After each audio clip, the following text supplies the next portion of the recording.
नमस्कार दोस्तों के नॉलेज में आपका स्वागत है। मैं हुई तेज गिरी गोसाई और आज हम बात करेंगे हमारे देश भारत का जियोग्राफिकली जन्म कैसे हुआ। आज से करीब 20 करोड़ साल पहले हमारी धरती पर आज के दिखने वाले डिवाइड कॉन्टिनेंट्स नहीं थे। उस वक्त सिर्फ एक सुपर कॉन्टिनेंट या महाखंड हुआ करता था, जिसे नाम दिया गया जिया, और इसके चारों ओर सिर्फ एक महासागर था जिसका नाम था पेताला सा। और आज के सारे खंड इसी महाखंड पेंजिया में से विखंडित होकर बने हैं। ये थियरी देने वाले वैज्ञानिक अल्फ्रेड वेगेनर थे और उनका ये भी मानना था कि उसी वक्त उस महाखंड पे वाले जीवों का विकास हुआ। दोस्तों, पृथ्वी के गर्भ में लगातार प्लेट्स खिसकती रहती है, जिसके चलते धरती पर निरंतर बदलाव होते रहते हैं। लेकिन यह बदलाव लाखों या करोड़ों सालों बाद दिखाई देते हैं, और इन्हीं बदलावों के चलते आज के ये दिखने वाले कॉन्टिनेंट का जन्म हुआ, और उनके साथ ही हमारे देश भारत का भी की।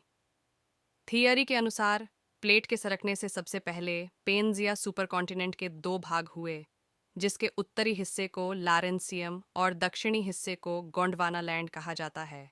और इन दोनों के डिवाइड होने के बाद जो बीच में महासागर का पानी भरा और एक खाड़ी का निर्माण हुआ, उससे वैज्ञानिकों ने टेथिस सागर नाम दिया। दोस्तों, पृथ्वी के गर्भ में लगातार प्लेट्स खिसकती रहती है, जिसके चलते धरती पर निरंतर बदलाव होते रहते हैं। लेकिन यह बदलाव लाखों या करोड़ों सालों बाद दिखाई देते हैं, और इन्हीं बदलावों के चलते आज के ये दिखने वाले कॉन्टिनेंट का जन्म हुआ, और उनके साथ ही हमारे देश भारत का भी की।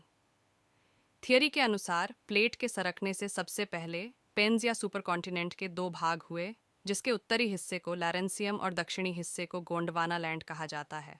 और इन दोनों के डिवाइड होने के बाद जो बीच में महासागर का पानी भरा और एक खाड़ी का निर्माण हुआ, उससे वैज्ञानिकों ने टेथिस सागर नाम दिया।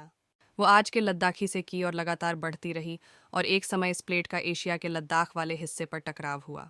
दोस्तों, आज भारत सिर्फ एक ही टेक्टोनिक प्लेट पे टिका है, और लगातार यह भारत की भारी प्लेट हिमालय की ओर दब रही है, और हिमालय दिन ब दिन ऊपर उठ रहा है। इसके साथ ही हिमालय के सारे पर्वतों की और माउंट एवरेस्ट की हाइट भी साल दर साल बढ़ रही है। दोस्तों, इस थ्योरी को सिद्ध करने के लिए एल्फर ने यह भी कहा कि आज के दिखने वाले सारे कॉन्टिनेंट एक दूसरे में फिट होते हैं, और आज अगर किसी तरह इन सबको एक किया जाए तो फिर से ऊपर का निर्माण हो सकता है। चलिए, ये तो एक सहयोग भी हो सकता है, लेकिन ऑल्फर्ड ने अलग अलग विस्तार में जाकर उस महाखंडों की जीव सृष्टि का और प्राचीन खड़कों के अवशेषों का अवलोकन किया, तो ये मालूम हुआ कि विविध अवशेष अलग अलग खंड में एक समान ही थे।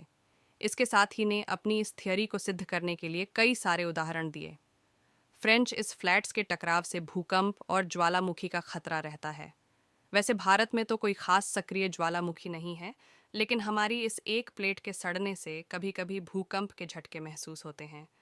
हमारी अगली वीडियो में हम जाने कि भूकंप और ज्वालामुखी का रीज़न क्या है, और लावा या मैग्मा कैसे बनता है। तो आज के लिए इतना ही। अगर आप नए हैं तो नॉलेज को ज़रूर सब्सक्राइब करें और इस वीडियो को लाइक करें। हो सके उतना शेयर करें